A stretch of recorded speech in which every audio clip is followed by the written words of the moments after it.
Mr. Kang's office reek of desperation.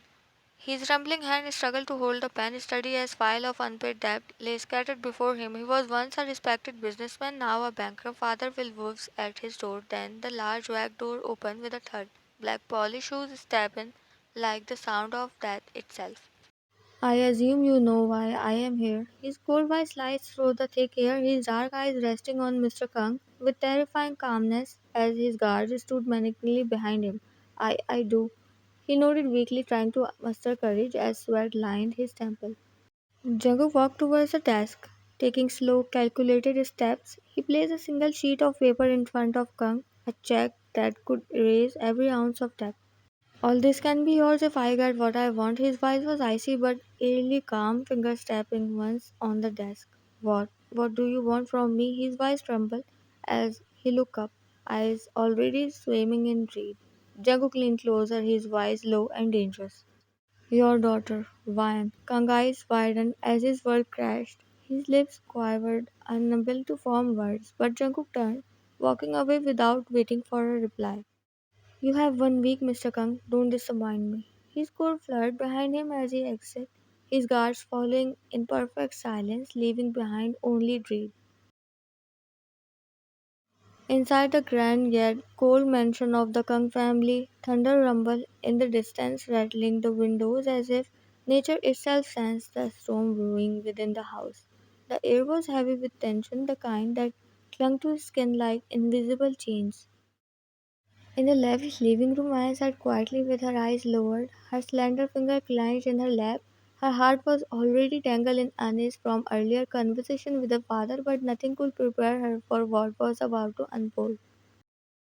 Can Callan paced back and forth across the polished marble floor, his brows frowned in a storm of guilt and dread. The man looked 10 years older than yesterday, his shoulders dropping, with the weight of a decision no father ever wants to make. Mrs. Kung sipped her important tea with a flick of her diamond-laden vest, her lips curled in a light smirk. Beside her, Anna adjusted her flawless hair, her eyes glinting with something far from sisterly affection as she casually scrolled through her phone. Kung cleared his throat, his voice hoarse and low. There is something serious I need to tell all of you. His hands trembled slightly as he came to a halt, looking directly at Ryan. Oh God, not again. Please don't start another business lecture, Kellen. She rolled her eyes dramatically, waving a dismissive hand. Just hire another accountant if your files are that messed up. Kung snapped his eyes at her with a sudden flash of authority in his usually soft eyes. That woman only cared about money and power. Even knowing the situation of the company, she and her daughter didn't care nor stop wasting money. The two took debts when they needed money to buy useless, expensive, and throw all the mess on Ryan's father to handle, saying it's his fault that he couldn't handle his company and their expenses, so it's his responsibility to pay off their debts. She married him after Ryan's mother's death, reassuring Kang that she will become little Vian's mother and love her the most, but it never happened. She came for the money and luxury. She came to took over the business Vian's parents established. She never treated Vian like her daughter, and Anna too only hates her. It was like the two made of greed, selfishness and jealousy and nothing. This is not about books or numbers. It's about a man, Jungkook. His voice thundered through the room. The sound of Anna's phone hitting the floor was the only interruption in the silence that followed. She picked it up with a startled gasp, suddenly paying attention. Jun Jungkook, her eyes sparkled with greedy excitement. The Mafia tycoon, the one who walks into parliament like it's his backyard? What about him? Mr. Kung took a shaky breath and turned to Wyan, his eyes filled with sorrow. He came to me with an offer. He said he is willing to pay off all the company's debt, but there is a condition. He looked down, ashamed. He asked for my daughter's hand in marriage. Mrs. Kung blinked in surprise, then smiled widely, as if she had just won a lottery. Thank God he didn't ask for my daughter. She let out a delighted laugh. What a relief marrying one of to such a powerful man. That's the best decision of your life. Kellen accepted quickly. Anna turned her head sharply. Mom, she exclaimed, her voice shaking, her hand clenched in her lap as jealousy rippled through her features like a venomous wave. What? It's perfect. Let him take that useless girl. She is not even pretty enough to keep a man's attention yet. Look, even a devil like Jungkook wants her. God does work in mysterious ways. She sipped her tea smugly. Mr. Kang's eyes flared with fury.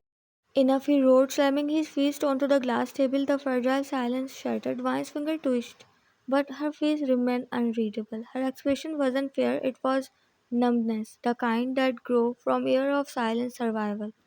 I will not sell my daughter like a pawn just to clean up your mess. I built that company with her mother. It was her sweat and my blood. I will not repay her memory by throwing our daughter to wolves just to satisfy your greed. He shouted, glaring at Mrs. Kung with eyes of steel. Mrs. Kung huffed. Greedy? You think I'm greedy? If you were a real man, we will not be in this situation. Vine slowly stood up, her voice cutting through the chaos like a blade dipped in honey. I will do it. Her tone was calm, firm. Everyone turned to her in shock. No, let everything end. Nothing is important than you. He said instantly, his voice trembling. Vine walked towards him, her eyes calm but filled with unspoken scars. Appa, she placed a gentle hand on his arm. You have protected me long enough. I know this. Marriage is not normal. I know what Jungkook is and I know what you fear, but I also know that I can't stand by and watch the company my mother built with you crumble to ashes. Mr. Kang's lip parted. His breath hissed as he looked into her eyes that remind him so painfully of her late mother. This house, this business, this life, it's all my mother's legacy, and I will not let it go to waste just because of some traits or monster in suits. If marrying Jungkook is the only way, then I will do it, but not for debts, not for them. She looked directly at Mrs. Kang and Anna, her voice sharper. I will do it to protect her, sacrifice my royal mother. The room was silent again, but this time it was a silence that waited on her bare chest. Anna sat frozen, her nails digging into her thighs, while Mrs. Kang scoffed. How dramatic! Well, if she is so eager to throw herself at the mafia, then by all means. Mr. Kang turned to her with cold, sharp eyes. One more word out of your mouth, and you will see just how serious I can be when it's come to my daughter. Vine looked up at her father with a faint, bitter-sweet smile. Don't worry, Appa. I am not afraid. I have faced worse monsters in this very house. Mr. Kang hugged her tightly, guilt soaking his soul like a storm rain. I am sorry for everything, for not seeing the hell you lived in. I only wanted you to have a mother. I didn't know I was giving you to wolves. You gave me a chance to grow stronger, she whispered, burying her face in his shoulder. Now let me fight back. And as the thunder rolled outside, once again Vine silently sealed her fate, not as a victim, but as a daughter who was ready to walk into the lion's den to save the last pieces of her mother's dream. She had known that if her father even let go of everything to save her, it will be of no use, as the loan sharks will not let them live in peace. They will end up starving and running to hide themselves. She knows her father can do that. He will go to any lengths to protect her, like he was doing since he's 5. True color came out. She knows if her mother was alive, she also don't want that too. But Mayan don't want that. She can't just show her late mother's sacrifice crumble down in front of her eyes. The cold wind rushed past as Mayan and Mr. Kung stood on the rooftop. Are you scared? She looked up, the moon reflecting in her dark eyes. Of him, yes, Jungkook is not a man, he is something darker. He signed, his voice empty. Then I will walk into the darkness for you, she said simply, no trace of fear in her voice. Mr. Kung's eyes filled with tears as he looked at his daughter, the only person in his life who had never betrayed him. I am sorry for marrying that woman. I only wanted you to have a mother. She never was an Anna. She only sees me as a trait. Mr. Kung pulled her in a hug, closing his eyes tight. There is still time. Why not just go away? Leave this country. Don't think about me. No, Appa. I already make my decision and I'm not running away. I never learned to run away. She firmly said, even though she was scared, but on the other hand, she was confident. You are like your mother. She never leaves me. I saw her in you. He kissed her head, his eyes filled with tears. I know you always told me this, and to be honest, it gives me more strength to fight. At the wedding day, Vine stood in the bridal room combing her hair, her wedding gown laying on the couch when her tea tasted strange, while Anna watched from the doorway pretending to act kind. You should sleep a bit. Today is a big day. She smiled sweetly, watching Vine's vision blur. What did you?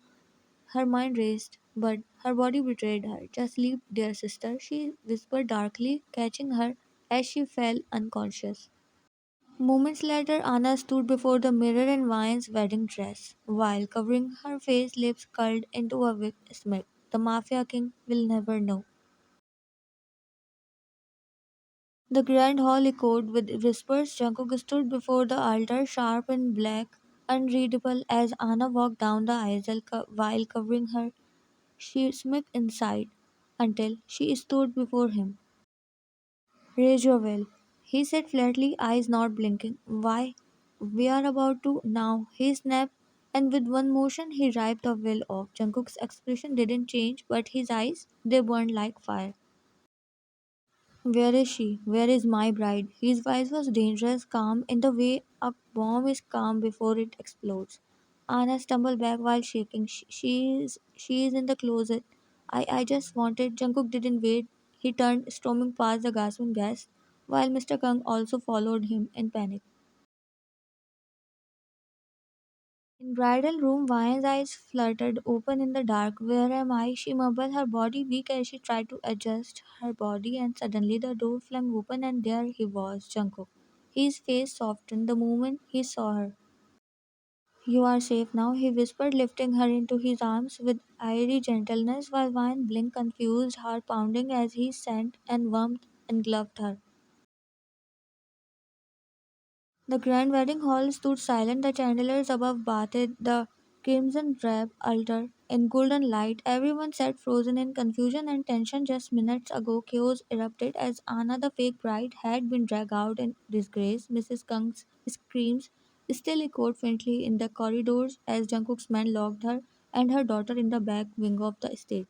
And now standing before the priest was Vian, the real bride. Vian clutched the edge of her white lace gown, still slightly dizzy from the drug Anna had forced into her system. Her finger trembled as she stood beside Jungkook, the infamous Mafia king she had never even met until today, at least.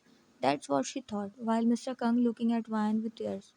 You are safe now. His voice was low, but it held a power that melted through her foggy thoughts as he gently took her hand. Why are you doing all this? Her voice cracked, her eyes cautiously scanning his calm, unreadable face.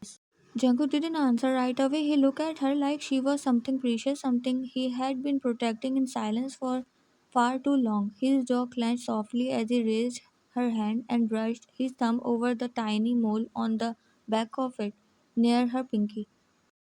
I never forgot what's mine. His eyes didn't waver. One blinked, the world around her seemed to stop spinning. That single line, simple, quiet, felt like it carried 1,000 secrets she couldn't yet understand. The priest hesitantly cleared his throat. Shall we begin the vows? One hesitated, her breath uneven. She looked at her father, Mr. Kung, his eyes filled with shame and sorrow, but he nodded slowly, silently begging her to trust her own strength. She turned to Jungkook again, her heart pounding like a trapped bird.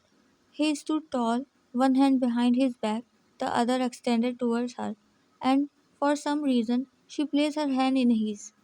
The priest continued the ceremonial words. Jungkook never broke his gaze from her, his voice didn't shake, his answers were clear, direct, and then, before she could respond to her final move, Jungkook stepped forward.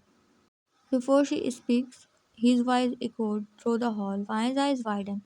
I want her to know the truth. His voice was gentle but commanding. I have known her for years. The first time I saw her, she was in a bookstore near Han River. She was wearing a dusty blue sweater, scribbling something in a notepad and completely ignoring the world. Why's lip parted slightly, stunned. I watched her for hours, every moment, every little expression, the way she bit her lip when confused, the way she scrunched her nose when annoyed, that tiny mole near her finger. He raised her hand again, eyes soft. That mole gave you away today. Gasp rippled through the crowd while wine froze. It looked like the groom was giving his side of love speech. I could never mistake someone else for you. I knew that impostor wasn't you the moment I saw her walk down the aisle. Because he exhaled slowly. I have spent years learning you, Ian. What? Her voice fluttered, her throat dry, her knees weakened, but Jungkook's hold on her hand never loosened. You don't know me, but I knew everything about you. I made sure you were protected. I had people watch over you not to invade, but because I couldn't help it, I was obsessed. No, in love before I even realized. One blinked fast as her eyes filled with unspilled tears. Her heart thudded erratically. Her lips trembled as she whispered. But you never come to me because I thought I didn't deserve you. A man like me doesn't belong in your world, Why? His tone hardened slightly, guilt winning every syllable. But then your father was drawing, and I saw an opportunity. Maybe it's selfish, maybe it's madness, but it was the only way I knew to make you mine. The word hit like a storm against her chest, her breath hitched, the truth unrevealed like thread pulling from her seemed terrifying, yet strangely comforting. He was not just a stranger who demanded her as a bride, he was a man who had loved her from afar, hopelessly and deeply. One look in his eyes now, and this time for the first time she saw the truth. Not the cold mafia king, but a man tormented, soft, broken in places, but completely helplessly in love.